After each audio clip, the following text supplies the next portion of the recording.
bisa Mbak kaji dan tanpa menggunakan tanpa membuat kajian teori tapi sudah termasuk ke dalam teori untuk melihat itu tadi, sudah termasuk ke dalam teori komunikasi visual tadi.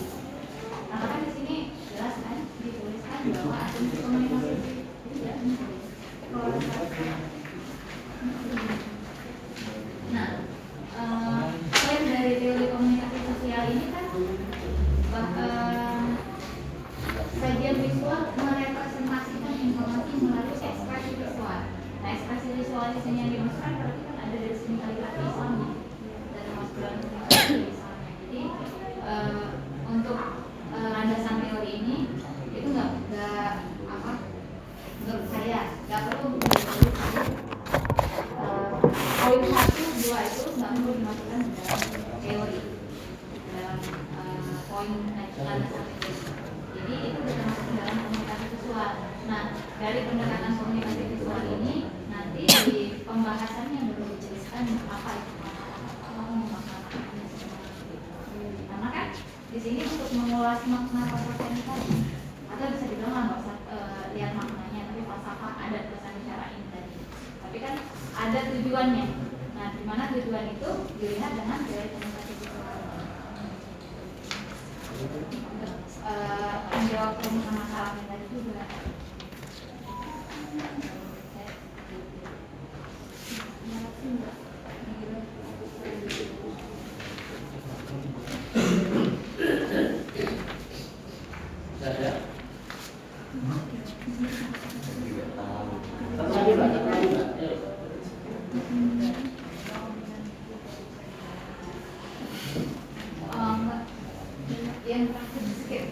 Teori interaksi simbolik tadi.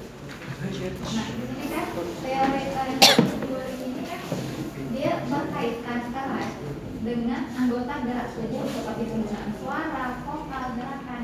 Nah, mungkin itu bisa ditinjau kembali mengenai interaksi simbolik itu dalam komunikasi visual. Maka memang perlu untuk bisa digunakan interaksi simbolik atau mungkin ya karena ini kan visual tadi ya. Sedangkan interaksi simbolik ini mungkin berkaitan dengan interaksi.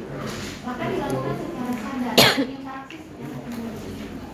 Di sini berkaitan dengan anggota gerak tubuh seperti penggunaan suara, vokal, gerakan tubuh, ekspresi tubuh dan wajah.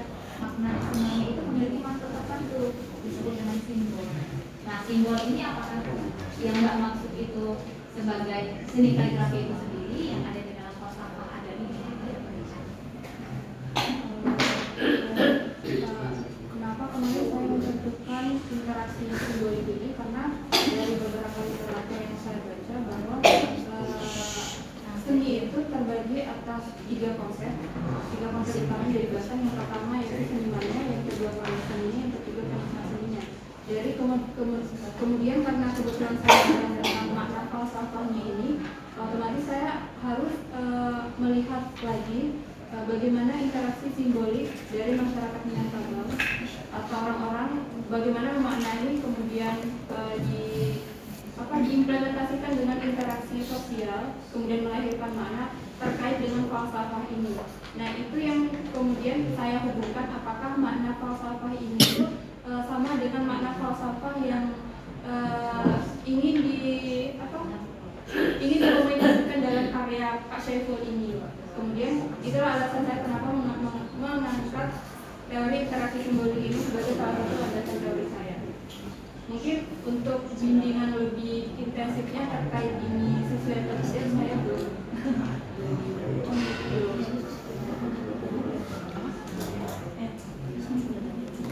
Saya yang bayangkan ada dua hal penting di sini. Artinya bagaimana kemudian ada komunikasi visual yang pengen komunikasi visual yang mempunyai ciri-ciri 1, 2, 3 atau yang lain silakan. Di mana komunikasi visual ini mau digunakan untuk menjelaskan falsafah bahasa Inggris tadi yang itu maknanya ada 1, 2, 3 mungkin. Nah, melalui sebuah media yang namanya kaligrafi. Kaligrafi juga mempunyai sifat-sifat karakteristik 1, 2, 3. Nah, bagaimana 1, 2, 3, 1, 2 itu berhubungan? Ini nanti kayak ini lah. Kalau sampai pengen nambah teori lagi, harus Anda pastikan mau Anda taruh mana lagi teori itu, dan dipastikan Anda nggak bingung. Kalau Anda ragu-ragu dan bingung, nanti kita malah nambah kerjaan. Padahal intinya cukup, ini sudah cukup misalnya. Kalau dibangun bagus, nggak mengurangi nilai dapat A gitu kan. Sekali lagi ya, nomor 1 tesis itu adalah datamu berkualitas. Dan Anda bisa membaca data dengan baik, kemudian membaca perspektif baru. Jadi ketika saya membaca tulisannya Mbak Umu tentang produk Mas, siapa tadi Mas? Mas Saiful tadi. Oh, ayo bener banget, aku malah nggak mikir Mbak. Ayo, kayak itu ya sekali baru produk dengan yang ada di tempatku gitu kan. Ternyata tak mati setelah baca tesis itu, Mbak bener Mbak gitu kan. Kok sampai ngerti Mbak ya gitu kan. Coba saya kan saya menekuni ini Pak gitu kan. Nah, jadi kelebihannya orang yang menekuni komunikasi visual bisa membedah kaligrafi dengan baik.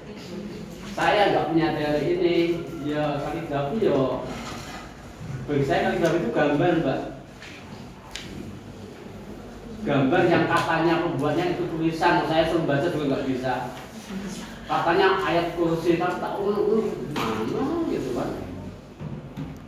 Nggak nyambung, saya nggak ketemu itu, jadi itu ya gambar indah. Atau bahkan di tempat saya itu ya identitas bahwa itu keluarga Islam, itu ada kaligrafinya di rumah.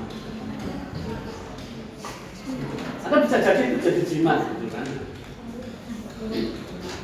Itu Mbak, ya sama ya. Kemudian yang latar belakang Mbak, latar belakang Mbak.